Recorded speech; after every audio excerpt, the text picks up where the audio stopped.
So don't be pity, feed our kitty. And we'll be back with another good one. Thank you.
State Museum owns, and it is through donations, private donations, and through the money that we raise through our walking tours and special tours that help fund many of our programs. Before we go out on the street, this is Linda. She's going to be taking some of you, and I am Bobby. And if at any time you have any questions that you need to ask, please feel free to ask. If anyone needs to use the dressing room before we go, it's around the corner there. But they're very different than those other cities in the United States that were ruled by the French, and which is basically a Catholic society. We were founded by two French-Canadian brothers in 1718. They first explored the Mississippi River in 1699, and it was at that time that Bienville decided that whoever controlled this great river would have an inside handle on the interior of this continent. And so it took him that long to convince first Louis XIV, and then by the time he established the colony here. Louis XIV of France had died, and Louis XV, who was only 5 years old, which is his great-grandson, his grandson at the time, was the king of France, and the regent was Philip Duc d'Orléans, and that's who the city was named after, the regent of France, when the city was founded. We were not founded by, let's say, people that might have wanted to claim ancestry from the Mayflower. They had to clean off the streets, the prisons, and derelicts, anything they could get off the streets of Paris to come over here. People just simply did not want to come. So, yeah, very few people in this city claiming that they were from the first inhabitants of the city. Or if they do, they ignored it. Anyway, the little community struggled here to be built, and eventually we became a Spanish colony in 1762. France and England were fighting. It was the 7 Years' War in Europe and the French and Indian War in this continent. And France could see that she was fighting a losing battle. And in order to keep England from taking claim to the city, she gave the city of New Orleans and all the territory in Louisiana that she still held to her cousin, the King of Spain. So we became a Spanish colony in 1760. It was a secret treaty, so that the next year when France actually lost the law and went to the treaty, they had already given the colony away. So we continue to be a Spanish colony.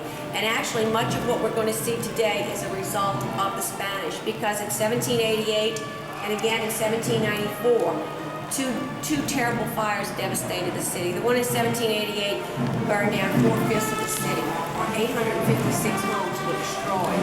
So most of what we're going to see is dating after the 1794 fire. But the Spanish were actually much better administrators than the French ever were. The French were always fun-loving people, but by the time the Spanish came, it was mostly a military garrison. So they just sent soldiers, and they married some of the French women. And so as a result, we have remained a very French city, because French was even the main language. Even though Spanish was the official language, French was spoken in the homes, and so New Orleans just clung to her French heritage a lot more, even though we were not French for a very long period of time. Again, in 1803, Napoleon's getting ready to fight his war with England, and decides he needs Louisiana back. He wants to sell it to the United States, so he convinces the Spanish government to, at that time, give it back to it for a small duchy in Italy. And so we were returned to France, and then 20 days later, the French sold Louisiana to the United States for $15 million. And we'll see when we get outside the Cabildo, which is the building where that transaction took place. So we became American in 1803. The golden era of our city began with the invention of the steamboat, and with the cotton gin, and with the granulation of sugar, because all of those things happened within probably a 20-year period. We first granulated sugar that was useful here in 1797 or 1796. And then the steamboat, the first steamboat arrived in the city in 1812.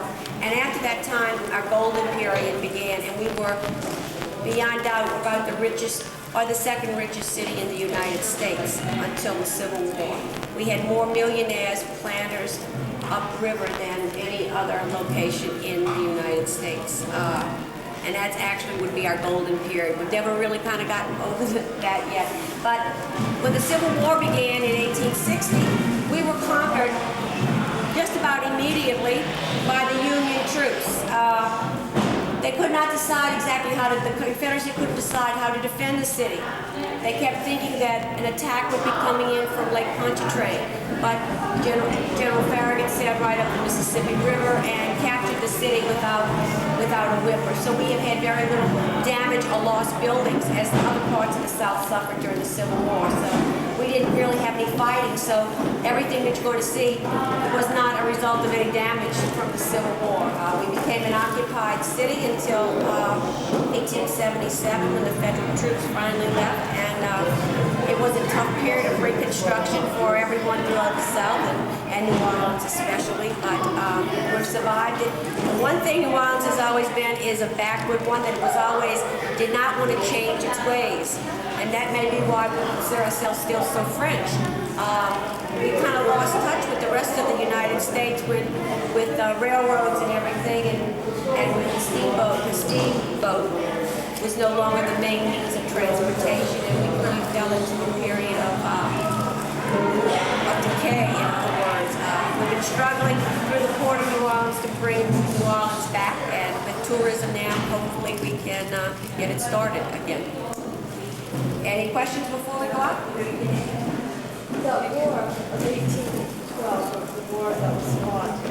The Battle of New Orleans. My mixed up my history is that the only fighting that New Orleans saw that when they took over the city. Right, but that is not the Civil War. That is not during the Civil War. The War of 1812 was between the British and the Americans. And we're getting ready on January the 8th to celebrate 175 years after that war. Right, General Andrew Jackson, who is considered the savior of New Orleans, defeated the British for the last time in Chalmette. I'm talking about the Civil War that started in 1860 between the North and the South. We were captured then very quietly and without any fighting. Why not take this group right here? Okay. And take this. Okay. All right. Okay. Before we go out, It was never used as a priest house. That was what was its original designation when it was built. It's always been either commercial shops or it was the wildlife and fisheries. It was a courts building until it was donated to the state. It had many uses. It was originally built as part of the cathedral. It was to house the priests, but it was never used for its intended purpose. So if you'd like, this is one of those 4 death masks. Right, absolutely. Okay, when y'all are through looking, we'll move over and let her group get in. this building is called the Presbyterian, and here was. This was cast from his face, actually, from his face. Well, it was one of 4. I don't know if this was made from another cast or it was. I wouldn't have to defend the city in the Civil War. But when Farragut sailed up the river and conquered it so quickly, it was sunk. It was made in New Orleans in 1861 in an iron line, but it was never used.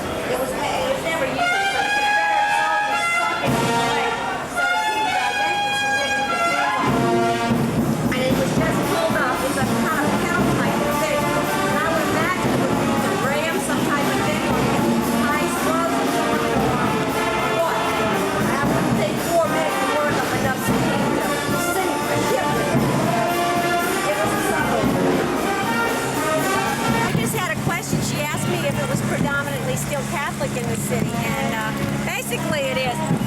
Catholicism was the only religion allowed until way into the American era when the Americans came down with the Protestant faith, because no other religion was allowed to exist before. I mean, churches.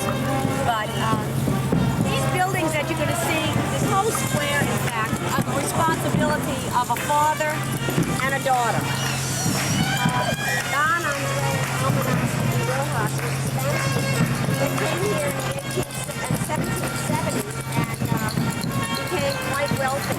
And after the 2 fires destroyed the city, he rebuilt this building over here is on Cabildo. And as I said, it had a mansard roof on it at one time. But this is the building the way it was designed in 1795. It did not have a roof. It would look just like that at the time. This is on the 2nd floor where the transfer of the Louisiana Purchase took place. And it was built in 1795 just like that. In 1847, the mansard roof was added to both buildings. And the tourism for the time of the revitalized. This is basically the tourism on new models.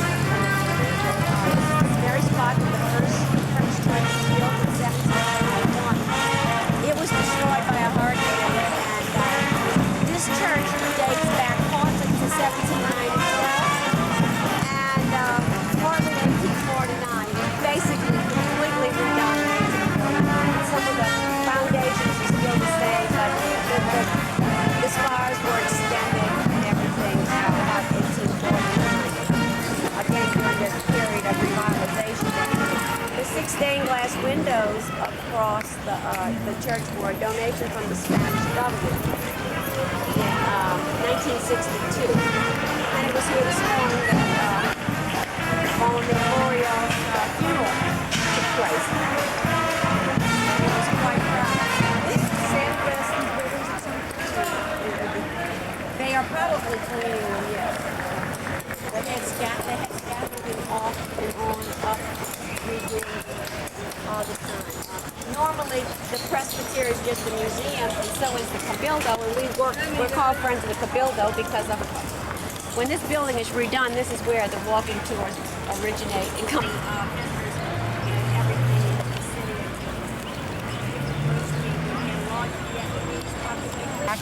This square that we're in now was originally called the Place d'Armes during the French period, the Plaza de Armas during the Spanish, and then when Micaela Pontalba, who is the person who built these buildings on both sides, came to New Orleans. Her father was Don Andreas, who built the cathedral and the presbytery and the cabildo. And he was 70 years old when Micaela was born, and she was a quite fiery lady. And she married her cousin, who was the would-be Baron Pontalba, as soon as his father died. And they went off to France to live in a quiet country estate, but she was not very happy there. And this is the 1840s, and she tried to get a divorce, which was just about unheard of. Her father-in-law said no way. So she moved to Paris anyway. She left home and was living happily in Paris. And she went back to the country estate to try to work out something with her father-in-law. And in a fit of anger, he shot her. She shielded herself and lost some of her fingers and suffered a number of wounds, but she recovered. Thinking he had killed her, he went off and shot himself. So actually her husband did become the Baron, but she never returned there to live. She recuperated in Paris, and then she started remembering the property that her father owned on each side of the Place d'Armes.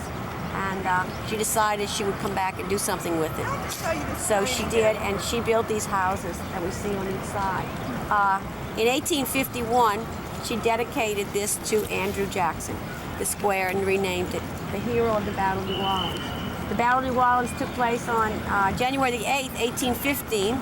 Actually, the War of 1812 had ended at that time, but the treaty had not been ratified. So who knows if England would have ratified it if they had won the war. So it was, we feel it was important, but Andrew Jackson was also the 7th president of the United States. That was after this that he went on to become president.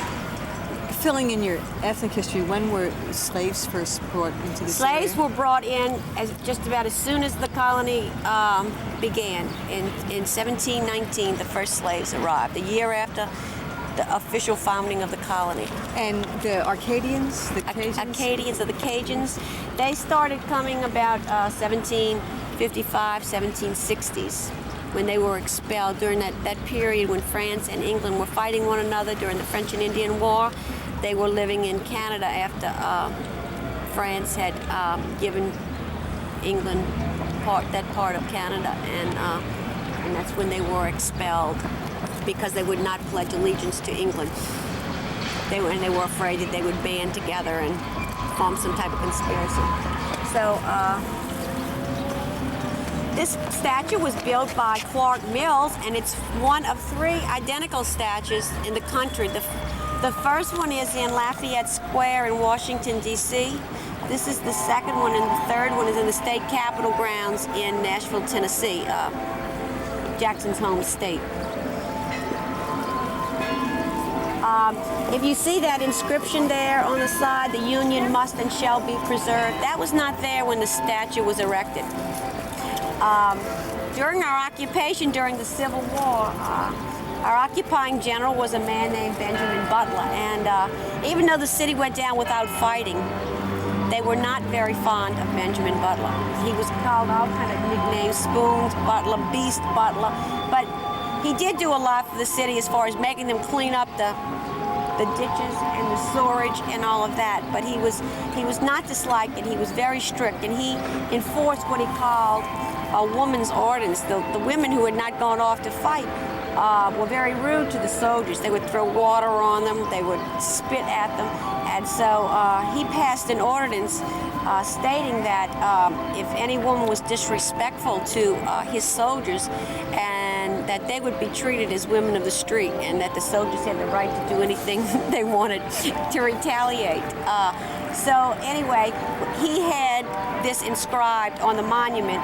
It is a quote attributed to Andrew Jackson, but it was just put up there for him to show the citizens of New Orleans during that period that they were going to have to obey what he felt like they would do, that he wasn't going to let them have their own little rebellion. Each side is 16 row houses. They were constructed with the stores at the bottom and the living quarters upstairs. Now, it was not necessary that the person who worked the store lived in the home. You can see the brown doors are private entrances into each of the houses. Mick Ayala supervised every facet of building these houses. She was even said to be seen climbing in pantaloons up ladders to supervise what was going on. And the cartouche in the middle on the grill work is of her drawing that she designed, and it's an A and a P standing for Almanasta and Pontalba. Were these, in the beginning, were these very choice houses, or were they? Well, she basically built them because at the time they were constructed in the 1849. After the Americans had come, the French Quarter had kind of gone down. The Americans were building on the other side of Canal Street, and so she came back to build these buildings in order to get people back to the French Quarter, or the Ville Carré. And she did succeed. They became very important places to live. Right now, this building, which is known as the Upper Pontalba, belongs to the city of New Orleans, and the one over there belongs to the state. And they all rent it out. There's a long waiting list to get Are they desirable? I mean, it's living in the French Quarter because, you know, there's so much going on all It the time. depends on how you feel about it, right? But There I mean, is a waiting list to get into a Pontalba apartment. There are lots of apartments for rent around here. People who like the quarter, they love to live down here. It's a very vibrant, busy place. Some people wouldn't want, people with children I wouldn't think would like to live down here. Schools would be a difficult problem. There's one school, but it depends on the individual. Yeah. But anyway, this is the spot on where the city of New Orleans was founded. It was founded here for three basic reasons. One, that the Indians brought Bienville to this spot and told him it was the highest land around and it never flooded. Well, those of us who live here know that's a joke. We've had flood problems ever since we were founded. The second reason was that this was what we called a black door to Lake Pontchartrain. It was from this spot that the Indians would pedal down the river, and instead of having to traverse the Mississippi all the way to its mouth, they would come up to here and carry their to Bayou St. John, and then they could get in and had a connection to Lake Pontchartrain and out to the Gulf of Mexico along Mississippi. And it was a much safer and easier way than going down the river. When was that created, Lake Pontchartrain, or was it always there in some form? Yeah. So it's not a man-made lake. Why did I think it was? No, it's always been there. So that was like a back door. And also the third reason, the Indians always used this area where the French Market is today.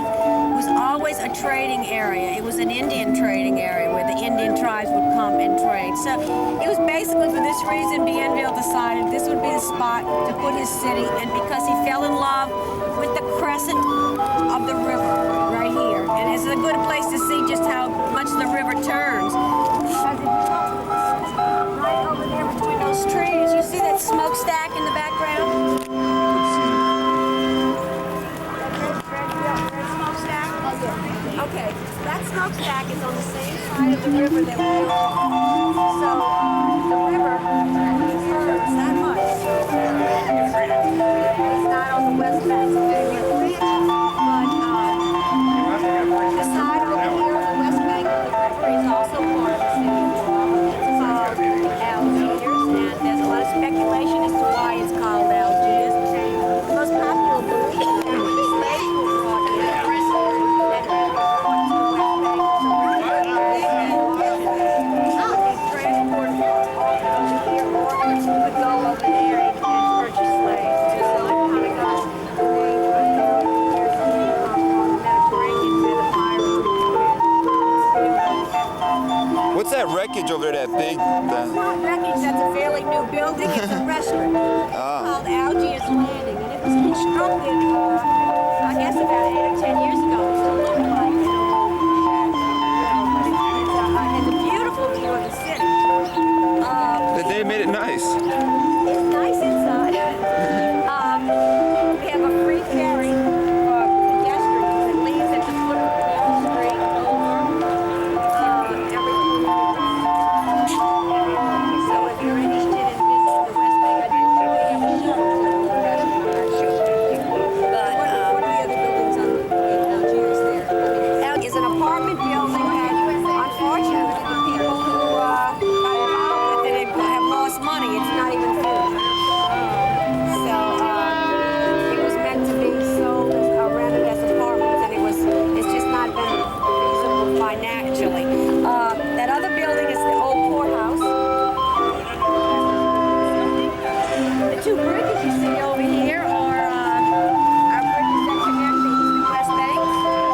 The furthest bridge is the third longest cantilever bridge in the world. It also has a about a year and a half ago, the third bridge was opened up. There's a dollar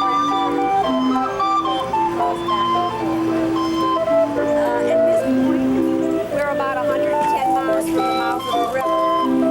And when ship captains come from all over the world, local pilots have to meet them and guide them up the river because it's very treacherous. There are lots of undercurrents, and it looks very calm, but it's actually very treacherous. And so they meet them down at the South Pass, and then they are guided upriver to wherever they're going to berth. Right here, we're also standing on a very important part of our drainage system. This is a levee wall, and it can be blocked off. Our entire city is built surrounded by levees, like this one. Right here, we can close off the gates that are periodically open, and it would seal off the river by tomorrow. The floods feel like a song. So when it rains, we have to drain everything off. We create a series of pumps underground, and it's very similar to what Holland has to pump us out and keep us dry. And that's the only reason we don't absolutely flood every time it rains. So, we also have a spillway upriver, about 25 miles north of here, that we have plugs in the side of the Mississippi, that if the water in the river gets too high, we can pull the plugs and flood another area to keep the water from getting in here. Where's the gates? The gates are all along by the French Market. You see the lamppost down there? Those gates can slide closed. If for any reason the levee would break and the water would pump So on this is in. a secondary levee, correct? Yes. Have you ever seen it come over here? Does it ever? Well, not from the river, not since the spillway's been built. The spillway was opened in 1936, and we have not flooded from the Mississippi River from that time. We flood from rain and other forms of nature. We had 18 inches of rain in November in a 29-hour period here. I don't know. We were flooded quite severely. It seems like every so many years we just get inundated with a rainfall that nothing could handle. 60 inches of rain a year. So we get a lot of water. How often do you get a hurricane? Not as often as you might think. Our last bad hurricane that really wiped out the city would have been Hurricane Betsy, which was in 1965. We had another Hurricane Juan a few years ago that came and flooded, but did not do a lot of wind damage. But actually with Betty, we had flooding, wind damage, and lots of destruction. But about every 20 some odd years, we get hit by a bad one.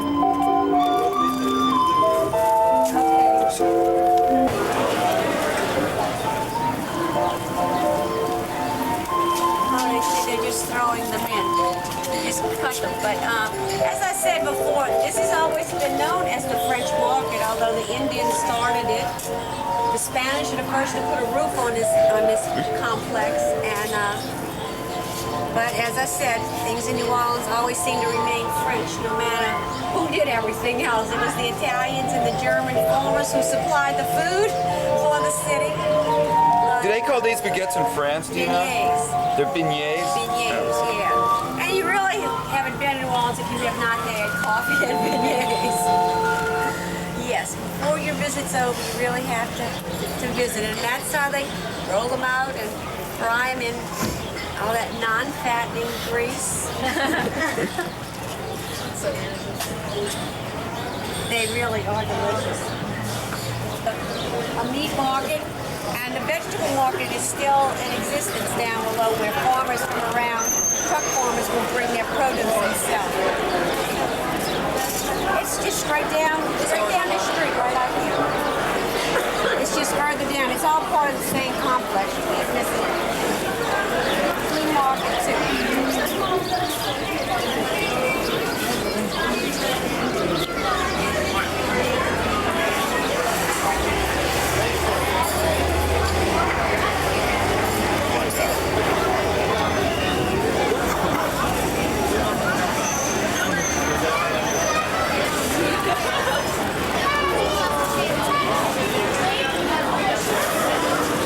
Yeah, look at that ramp.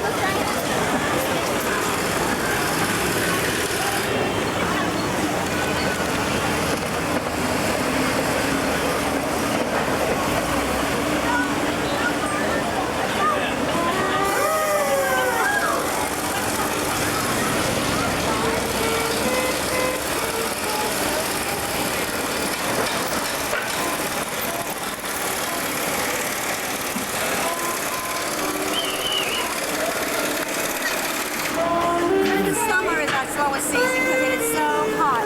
Yeah. High humidity and I'm from Florida, so I know. yeah. So usually the slowest season is the summer.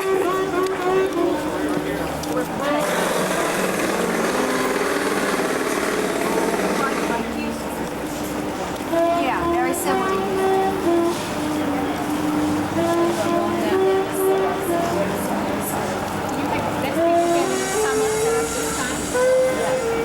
Well, we have a lot of people at this time. Right now we're having Sugar Bowl festivities going on. People here for the Sugar Bowl. Then next month at the end, a month from today, we're hosting the Super Bowl for football. So we are, there's always something going on. This here is the 1850 house. Your badge will get you in there. Are you all going to be in town long enough to come back? Because if not, I could take you through it. But they give a guided tour. It's furnished with period furniture, just as it would have been when the hotels were first built. And it's really lovely. It's a beautiful house. I mean, I could take you real quick through, but if you had time, it would be better to come back and see it.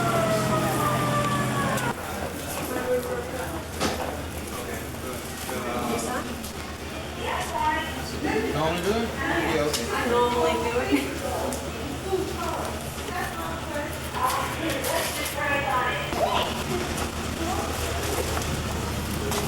Okay, this would be the entrance. People would come in and they would come in and be led into this area where they would show their calling card, and then the servant would go upstairs and check to see if Madame was receiving guests. But So the original part of it would be a store, Right, And and this would be this the door private. would not, had not been there. These doors entering the store would not have been there at the time. So, let's see where she is.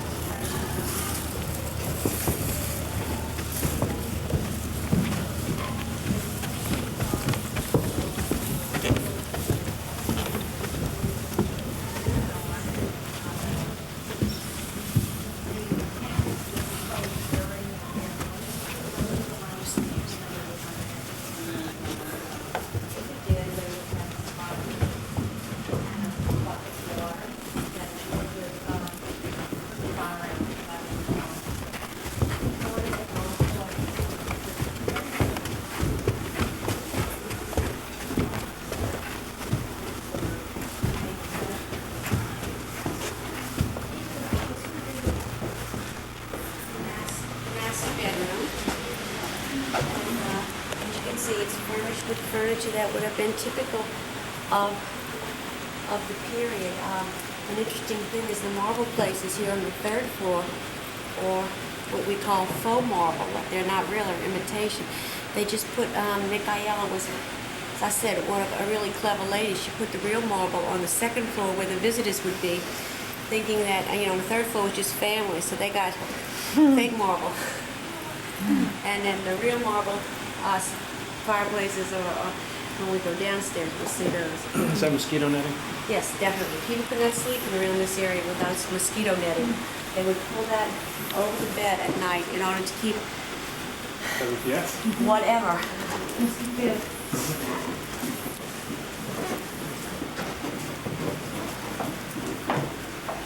This could have been more or less like a typical guest room or a gentleman's room. If you look at the picture over here on the wall, that lady is Jenny Lynn. Jenny Lynn visited the city of New Orleans shortly after these buildings were built.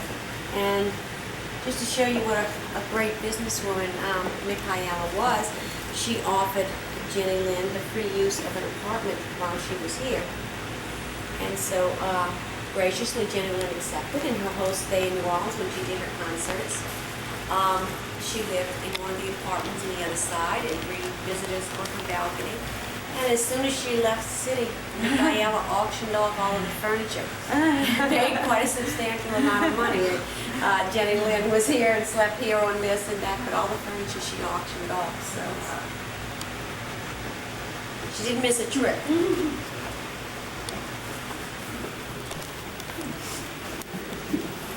And this is the nursery. This little small bed either could have been for a small child, or it could have been for someone to stay with a sick baby. Either way, whatever, depending. But these windows, what they call guillotine windows, open up, and that's your passageway outside.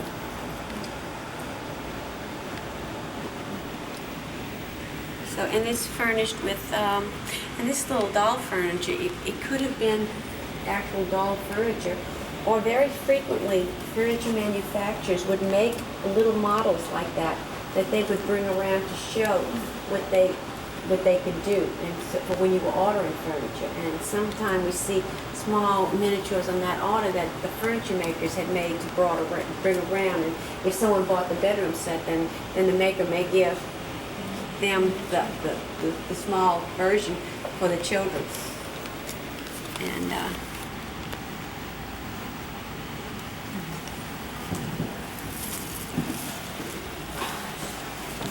we'll go out on the porch and hopefully by that time we'll be finished and we'll just other one downstairs.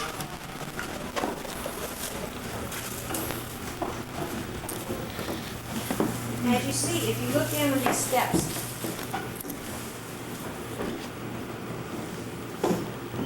they slant, and they're not just sinking. They're built like that so that when it rained, the water would run off.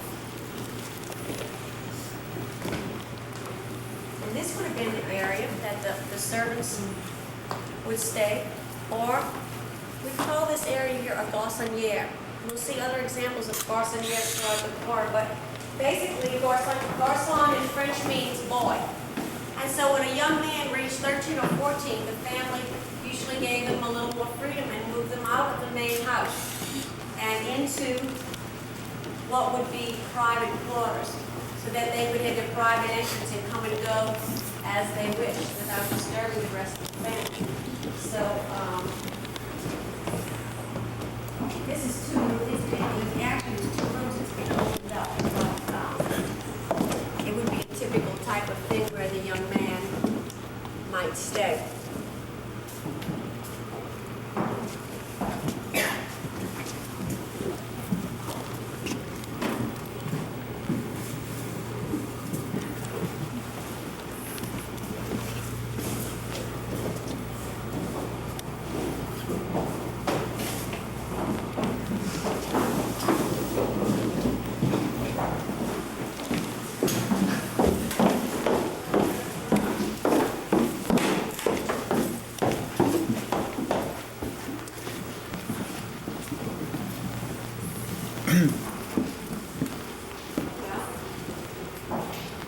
Anyway, this would have been the servants' quarters, and here the servants would have stayed.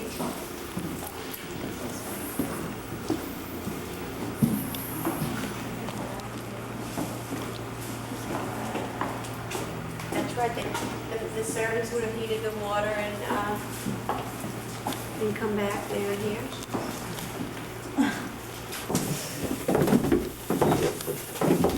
And in a city where it's so hot and humid as it is here, this would have been the kitchen.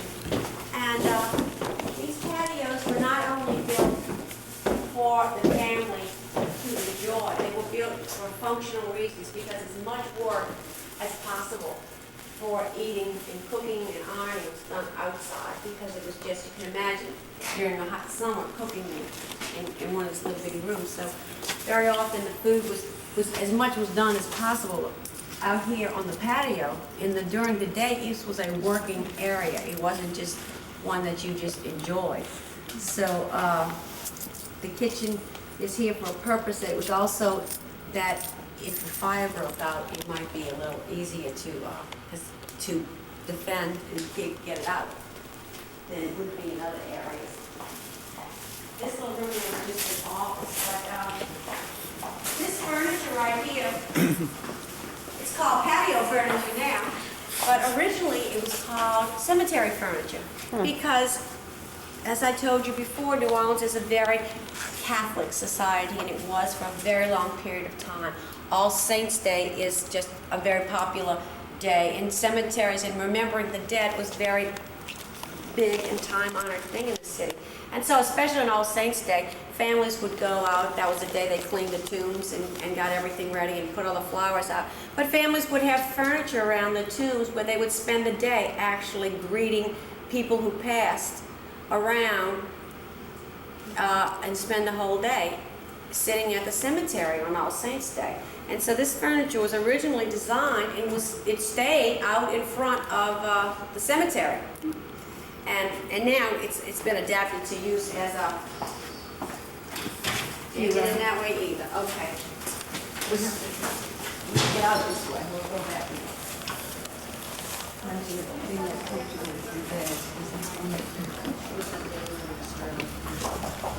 Restored authentically, the way you would have found it when it was first finished, with period furniture.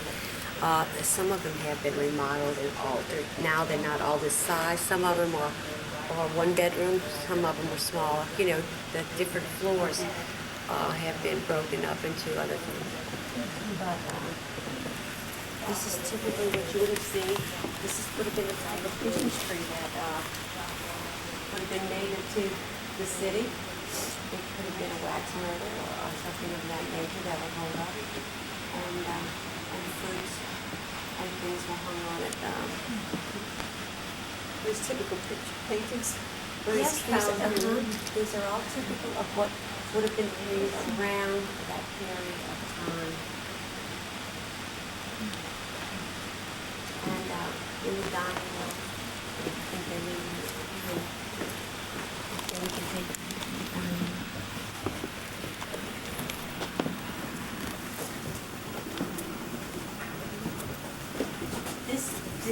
these rooms are what they have, what we call winter dress now, because during the summer, a lighter carpet would have been put down, a cover over this. But this is very typically what you might see. The China service was, at the time, was a very inexpensive one. Because, I mean, now it's a huge piece, but you may have, if you bought furniture, if you bought a dining room set from the company, you may have been given this set of china at the time. So even though it's lovely, when it was new, it was not considered, expensive or extravagant. Many people lived in these places who had plantations upriver. And when they would come to New Orleans for the social season, which would always be from Twelfth Night through Mardi Gras, would have been considered the social season in New Orleans, they would stay in some of these. They would rent, or some of them may have owned, but many of them were rented on a period of monthly or a couple of months at a time, so that when families visiting from their plantations upriver would have a place for their family when they came to town. Okay. Surprised there are no fans, ceiling. Well, normally the windows would be open and create a cross draft. As I said, during the summer always, because these curtains would be typical of the winter dress. During the summer, light summer things would be on lace curtains that would be opened in, and the windows all around would be kept open for ventilation.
Of 1788 and 94, the Spanish instituted building codes that all the buildings had to be flush with the street. They had to be of brick construction.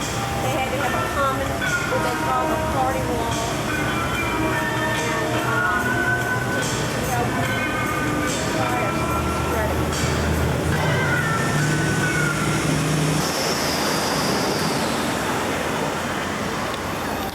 And call a Creole cottage.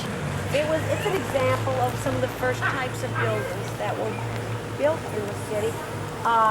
It's built 4 rooms, 2 and 2. There's no central hallway.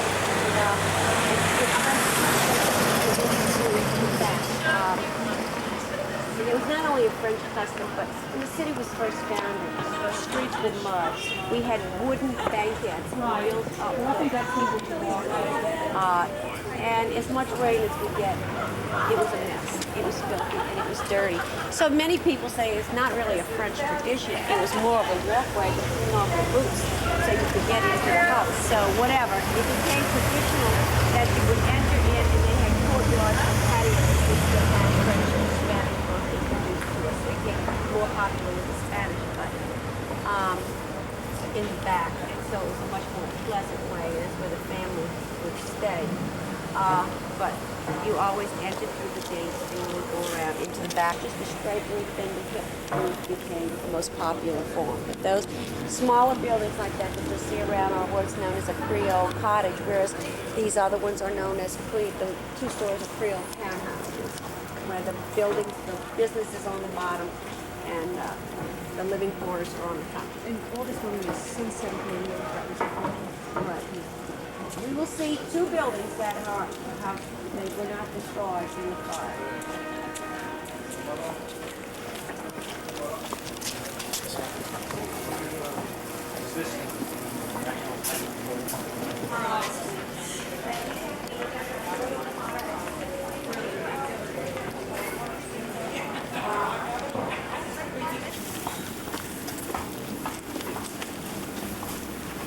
Right here's an interesting little building. It's an apartment building now. But originally, it was a stable. The people did not have room to house their horses. They may keep their carriages with them. But then they would send the horses over to be stable and around. And if you look right here in the ground, it just says stalls for rent. It says, and it has since been, that's why it has such a wide entryway here, because the carriages could come in and out. If someone had enough room. This is another example of a Creole cottage, but it has a Spanish design, the flat roof. But it's basically the same type of building.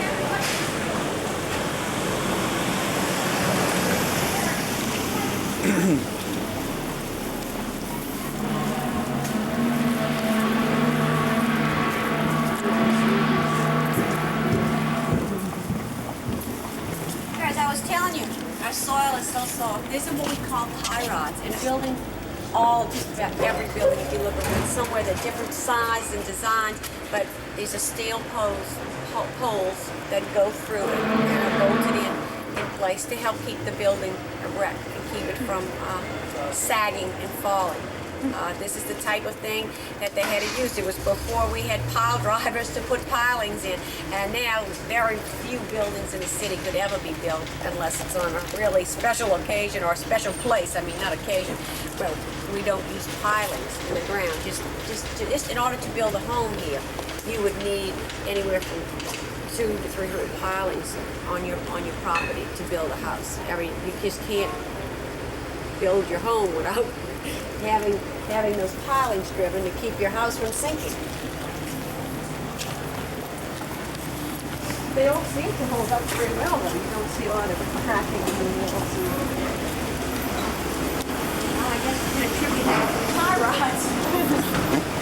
They did something right.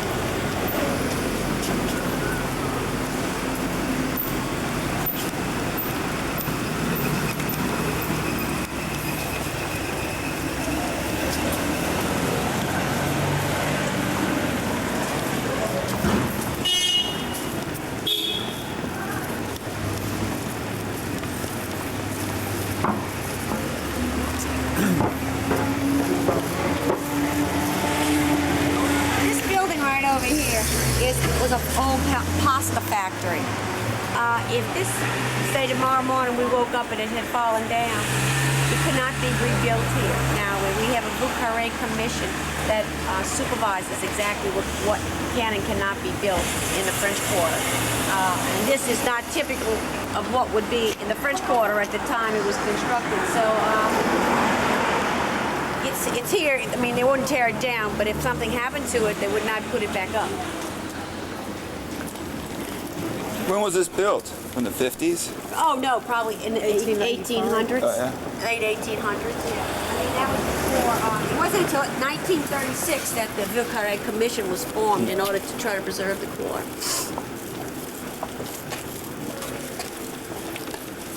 For all these little attic garret windows added? Are those second thoughts on these houses, or Oh, no. just they look so different? They were probably put there just to give a different dimension, people trying to make theirs look a little different.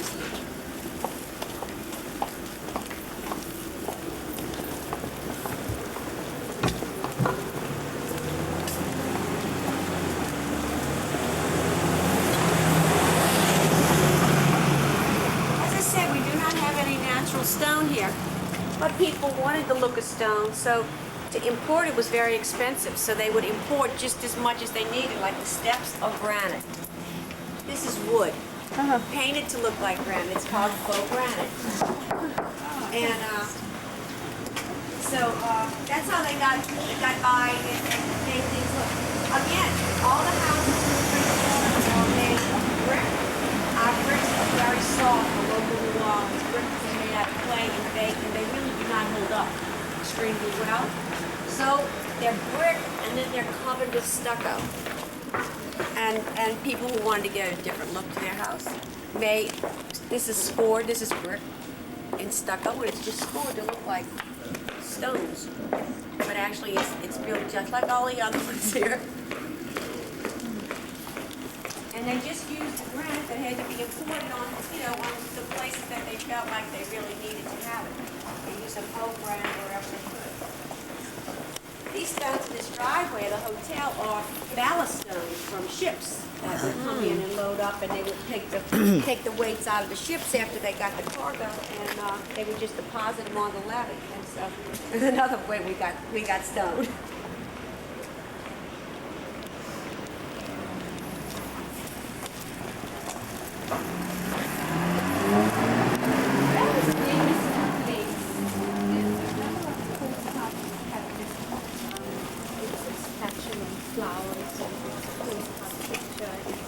Jefferson Davis? Yeah, it says his Davis. Davis and Place. Davis and Place. Jefferson Davis was president of the Confederacy during the Civil War. Okay, this building survived the fire of 1788 and 1794. This is the old Ursuline convent. The Ursulines first arrived in New Orleans in 1727, shortly after the city was founded. Bienville went back to France and asked please to send some nuns over to help educate the young girls and to form an orphanage. There were quite a few Indian children who were orphans. And so in 1727, the Ursuline nuns first arrived. Work immediately got started on their convent, and they built a convent facing a little closer to the river, and in 1734 the convent was finished. Of course, they built the convent, as they built many of the houses at the time, the way they built in France. Well, it could not take the heat and the humidity and the conditions here, so within a few years the building was falling apart. So they had to move the nuns back out and change some of their building materials and start all over. So this building was started in 1745. And it's considered to be the oldest building in the Mississippi Valley. The Ursulines lived here until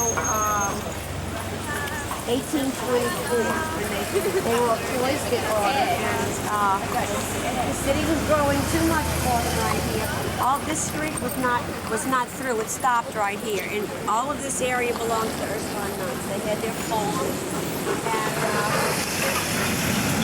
and in fact, their bathroom was even over here somewhere. They would have to leave. But then it got a little too commercial for them, and since they were cloistered, they sold or gave this building to the Archdiocese of New Orleans. And for a time, the archbishops lived here, and now it just houses the archives. And it is not open to the public, but it's the home of the archives of the...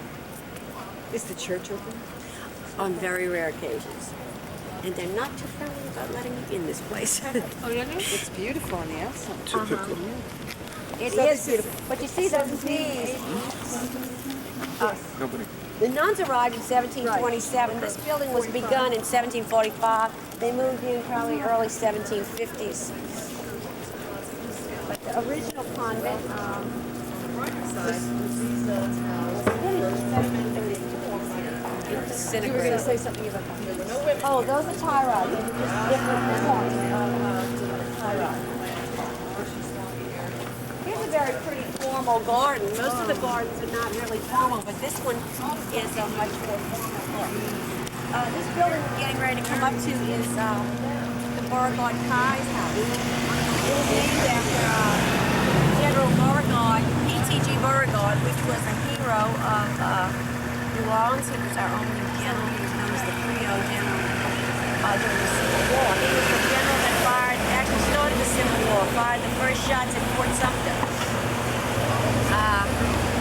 He did not actually live here but a very short period of time. When he returned for maybe 6 weeks, he stayed in the house. But a group of people who were very fond of the house, it was getting ready to be demolished in the late 1800s, early 1900s. So they got together a lot of his memorabilia and put it in here and called it a museum, and called it the Beauregard House. And they did succeed in saving the house from being destroyed. In the 1940s, it was purchased by Frances Parkinson Keyes, a novelist, and she restored the house. The house was originally built in 1826. Sure, dinner at Antoine's. Yeah. All right. Yeah. Now She was quite a prolific writer. Paul Morphy, a world chess champion at age 21, was born in this house. In fact, he was born here and he died with the President Brennan's restaurant here. So, but he was quite a unique, bright individual. He passed his bar exam at age 19, and he had to wait 2 years before he was able to practice law because he wasn't old enough. But so he must have been very brilliant. But he was born here. The house belonged originally to his grandfather. Is this open to the public then? Yes, it is. They have tours through it.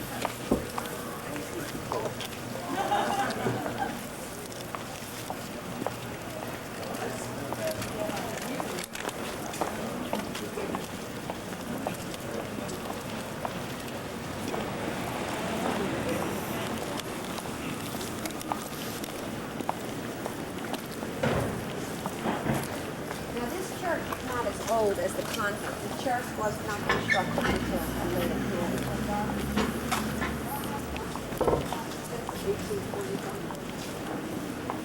Well, it was just a chapel. It wasn't a full building. They do have masses, yes, but the doors are locked except during when they have mass. They do not have it just open to the public. I guess they feel there's some things in there that they just would not want. We have had a rash of, not a rash, but over a period of time, people who have been mentally unbalanced coming in and destroying artifacts in our churches. So, in order to protect that as much as possible, I guess they feel like being the French Quarter with so many transients around that. But Maisonette's going to kitchen bits, I would think so. I'm not convinced, but I noticed the place in Sunday House is very lovely. It's all furnished with period stuff. It's a guest house. And these buildings down here are built more in the Greek Revival style, which is a little different from the French Quarter. The one down there on the end with the flags is the Richelieu Hotel. So these have been here a while too. Yes, they have been. They're not as old as a lot of the buildings.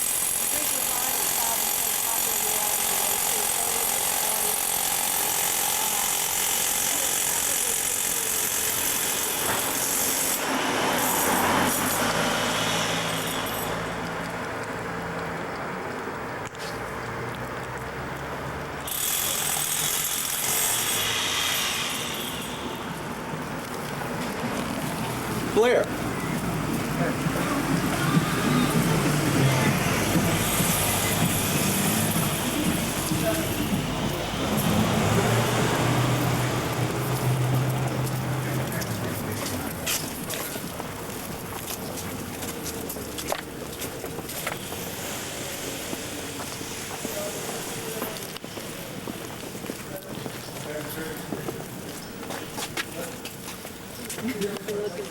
This house is it's known as the Clay House. It was built by, it's always the strangest thing, it was built by Henry Clay's brother-in-law for his wife, and it never says that Henry Clay's brother-in-law lived here with his wife. So I don't know the exact story, but it was built in the 1830s. Also, the house that you're going to look at straight ahead in there was the home of St. Francis Cabrini, who operated a school here. And as I like to refer to, the New Orleans real saint, the ones that are on the football field. But this is where she had her school. Mother Cabrini? Yeah, Mother Cabrini.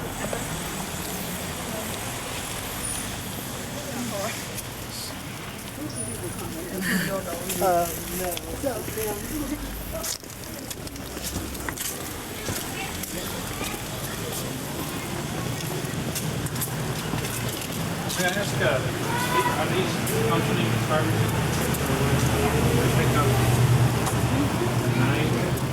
Early in the morning. As I told you before, we have a commission, a Ville Carré commission that oversees what you can do with the outside of your residence.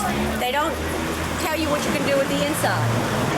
But this house, you have to submit to them whatever you want to do with your house. And they can tell you whether the colors are right for the period or not. These colors evidently were right for this house. They may not have been used together, but they were definitely used at the time. They may have had other color combinations together, but that's the only reason they were permitted to paint that house that color.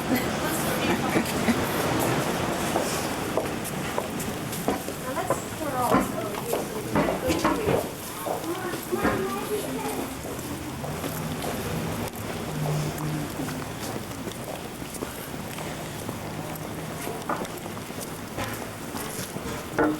If you look straight up over here, this is one of the largest and probably one of the houses that has the worst reputation in the city. It's known as the Haunted House. It was the home of Dr. and Madame Delphine LaLaurie, and she was quite the entertainer, and she was also had a very dark side. One night a fire broke out, and neighbors broke in to try to save the furniture. As they were not home, they found slaves in the attic, chains and instruments of torture. Slightly before that happened, a young slave girl jumped from the roof into the patio to her death. And so, ever since then, the LaLauries escaped. They came out of the carriageway here and escaped eventually to France and never returned until after she died. There is a cemetery in St. Louis #1 cemetery that has her name on it, but nobody actually knows if her body was actually returned. But the rumor persists that the house is still haunted, chains rattling, and screams from the slaves that were tortured. I don't know if it's so. The people that live there say yes, they can hear things. It's beautiful inside, though. It's been all restored by a doctor, and it's just a lovely house. Friends of the Cabildo gives a fundraiser every year at Mardi Gras. We call it the Ghostly Gallivant, and we dredge up ghost stories from houses all around the city. And of course, this is always one of the main houses that we have to have our They just turn around. All of a sudden, they turn back around.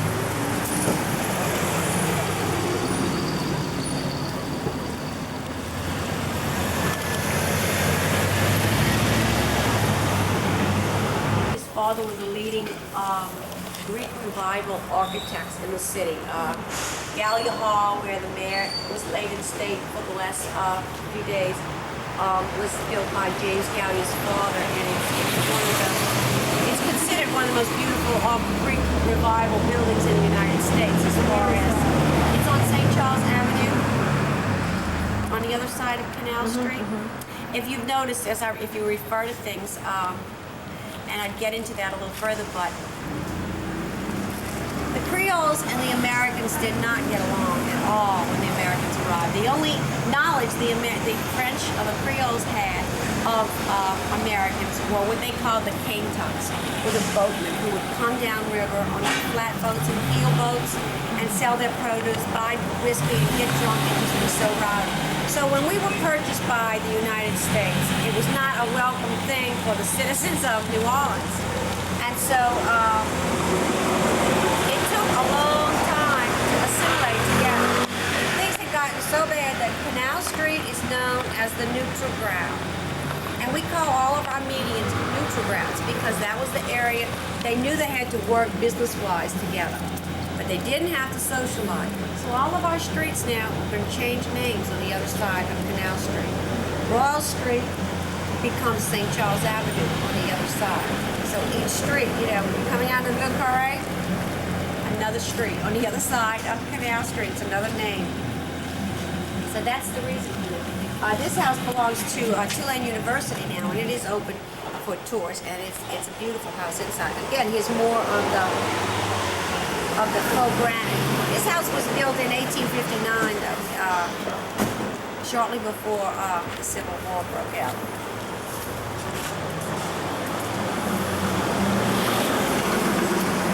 Carriage in there for use, and then send the servant down to get the horse at the stables.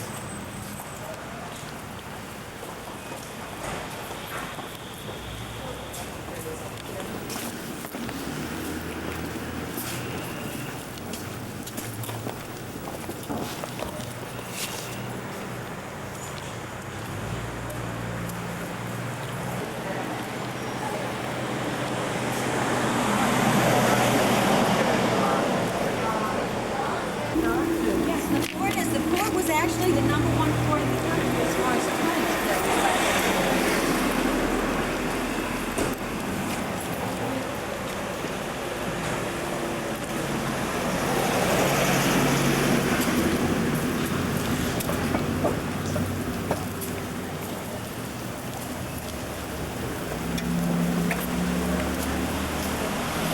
Left in the fresh water, it's called McDonough 15. The city of New Orleans has had quite a few philanthropists, and John McDonough was probably one of the best known and one of the most generous. He came here from Baltimore and was known as a miser his entire life. He had a plantation on the ranch. Would not spend any money on anything. When he died in 1849, he left the city $1.5 million for schools. He built schools, and he also left $1.5 million to his home state, city of Baltimore. We have built 35 schools that bear his name. So I'm sure all of the ones that have we have 35 McDonough schools. This is McDonough 15. They're all numbered. One high school. He also. This is called the Princess of Monaco Cafe. These buildings right here are known as the Miltonberger buildings, and the granddaughter of Mr. and Mrs. Miltonberger, Alice Heine, was the first American princess of Monaco before Grace Kelly. She was married to Prince Renee's father, the person that was his mother. They were married for a very short period of time. This interesting little building over here is also not indigenous to the quarter. It replaces another building that was there. It's built in the Queen Anne style, and it was built in the late 1800s. The one thing we like to point out, though, is it's a hotel now, is the cornstalk fence. Rumor has it that the man who first designed the fence bought it because his wife was from Iowa and she wanted to see cornfields. So, it's one of 4 cast iron fences that exist of this type in the quarter. It came from Philadelphia. That's where it was made. We have one in the Garden District, this one, and there's one up off of St. Esplanade Avenue, and then there was rumor that another one was in New Orleans too. I cannot comment for that. Not. We always heard 3, but then somebody said, "Oh no, there's a 4th one." So. Also, the Miltonbergers were in the business of selling cast iron, and this is what they used to use to display the different designs that they had. They put them up here so that people passing could see what kind of cast iron they might be interested in purchasing.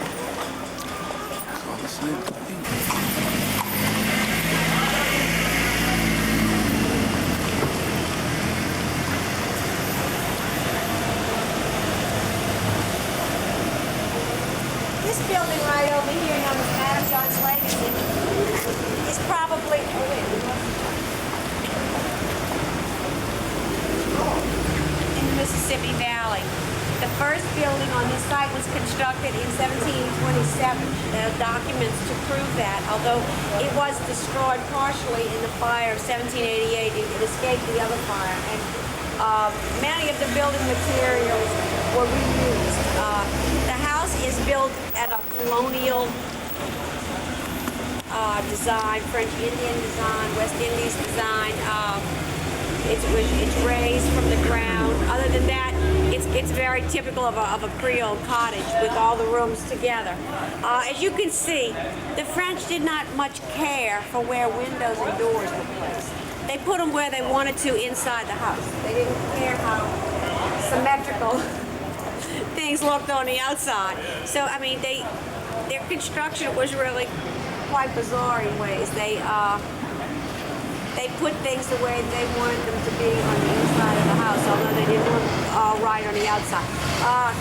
The wood on the house is one of the only houses in the quarter, old houses in a quarter that were permitted to remain wood, and that's because it was built from wood from the field post. So as I said, it was rebuilt again before the Spanish instituted the building code, so they let them alone.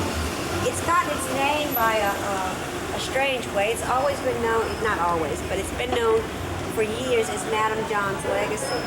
We had a local author that lived in the city in the 1850s, and his name was George Washington Cable.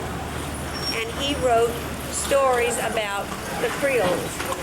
And he described some of these buildings so completely that the buildings became known as who they portrayed or what they were in the story. This particular building was described in his story, Madam John's Legacy, as an octoroon woman who was living with her master, and when he died, he left this house to her, and as for a gift to give her some way to support herself. And so, thinking that she would be worried about surviving, she sold the house and put the money in the bank, and then the bank failed, and she lost everything anyway. So that was Madam John's Legacy, because he was John, and so the house, ever since that story's been written, has been called Madam John's. And there are a number of buildings throughout the quarter. We'll see another one that he wrote a story called Sir George, and the house it's not called Sir George as often as this is called Madam John's, but it's another name that it's referred to quite frequently. Law.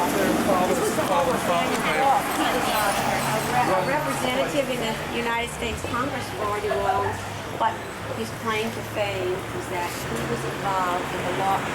That his law involved the longest lawsuit in the history of the United States. He had a daughter by a slave woman. Denise Carter directly behind the cathedral. It's been a site of many things. It's been a site where duels were held.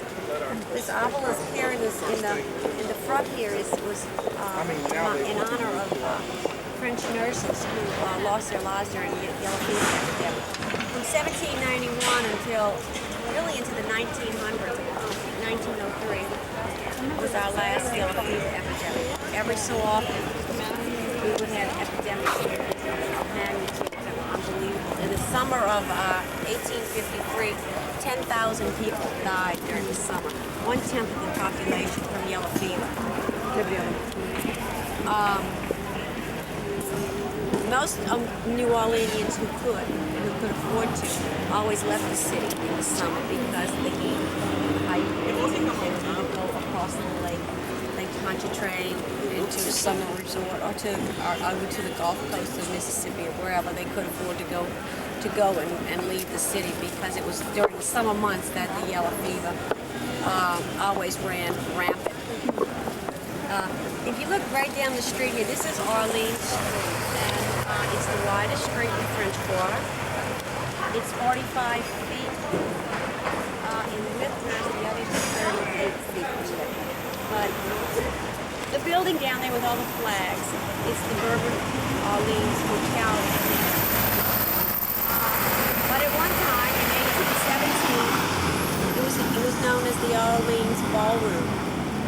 it was here that the famous quadroon balls were held. New Orleans had a system that was widely accepted known as placage, where a Creole gentleman, and originally the word Creole meant born in the colonies of European ancestry. That's actually what the word Creole meant. So anybody actually could have been a Creole, but it came basically to refer to French and Spanish gentlemen. But there was a system known as placage, where they would take on a mulatto, an entourage, or a quadroon, a female, and take them on as a mistress, build them a home.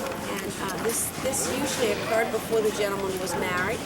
Very often it was set up that if for some reason or another the association broke off, the girl would inherit a house, and they often ran boarding houses in order to support themselves after the man died, or they split up.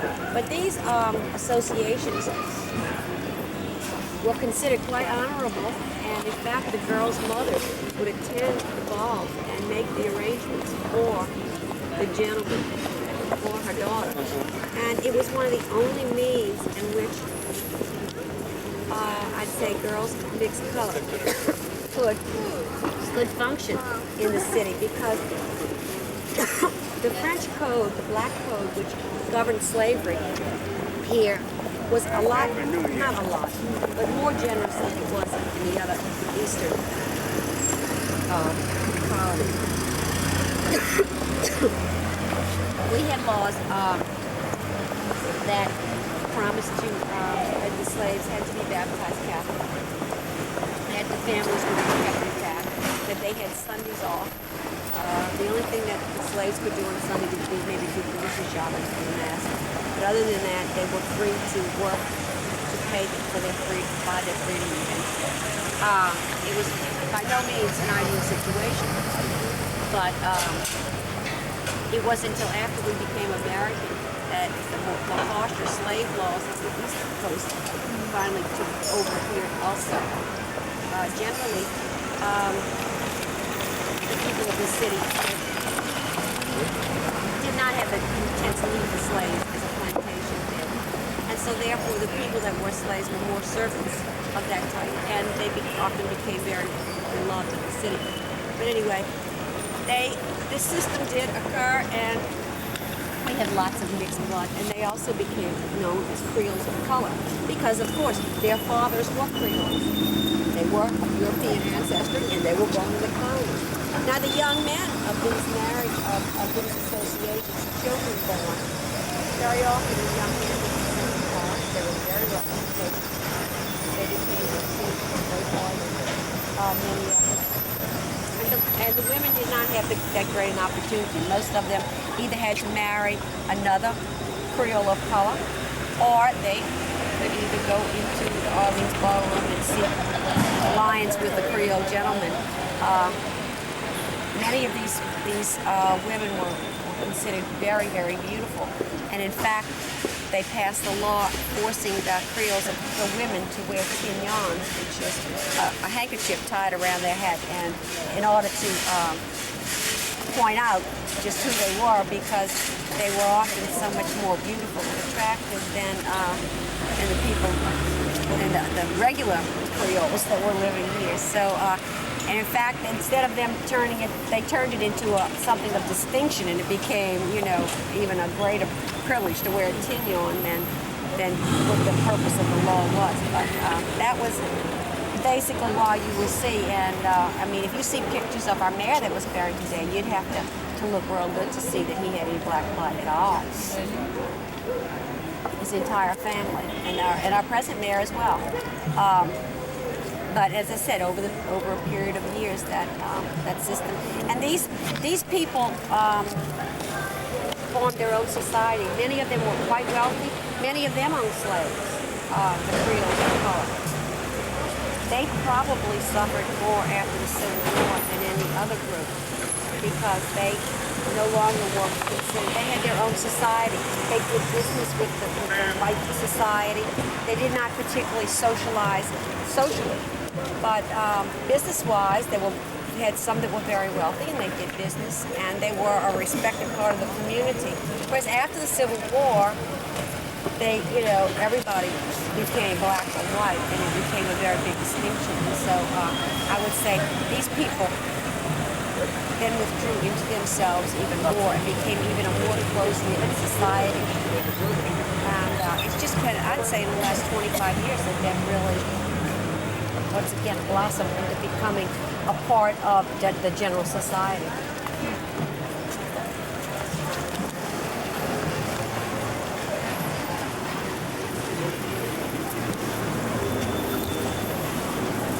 Okay, nobody's in a hurry, are they?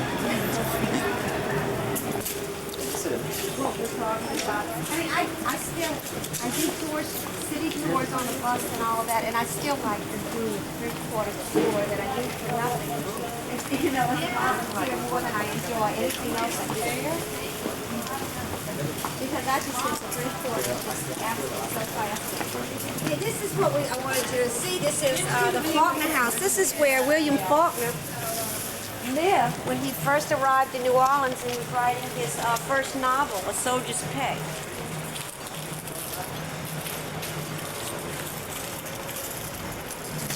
I believe they're doing some restoration here because occasionally when we pass we see it, the doors open and saws and I go, which it says there.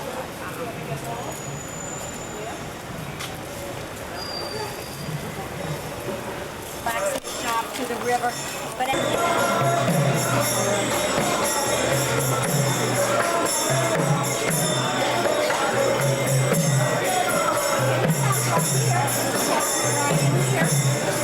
where Tennessee Williams lived when he was writing his 3.85.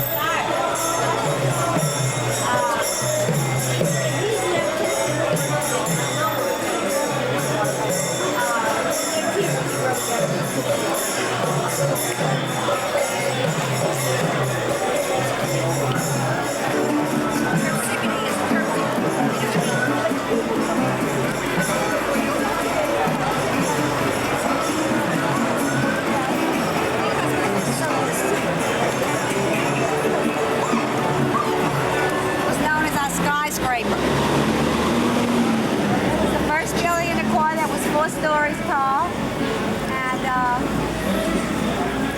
again, it is need a restoration, but they look like they're slowly getting ready to do something with it. This was also known as Sir George's house, for the story that George Washington Cable wrote the story.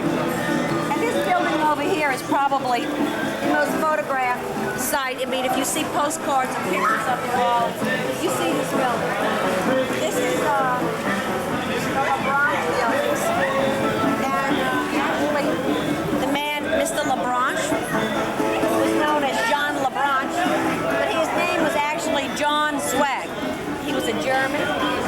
He arrived from Germany, and during his registration here, as happened probably with many people, the Frenchman trying to register his name, but not understanding, and he finally pointed to a branch, and he goes, LaBranche, and he became John LaBranche instead of John Zweig from Germany. He was a plantation owner upriver, and his wife built these buildings and added the ornate oak and acorn cast iron, and it's a very popular spot. But whenever you see pictures of cast iron in the city of New Orleans, you see either the Montalbas or you see this.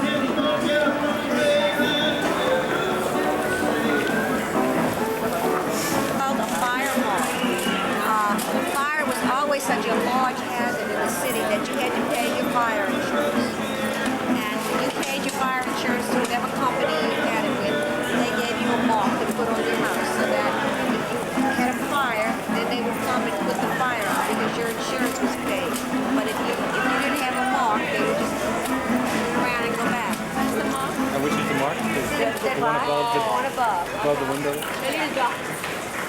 That's called, it's an original. They make reproductions now, and you can buy, the museum store sells reproductions that you can buy, and people buy them and put them on their homes. But we don't have to do fire insurance. We pay it, but not different, separately.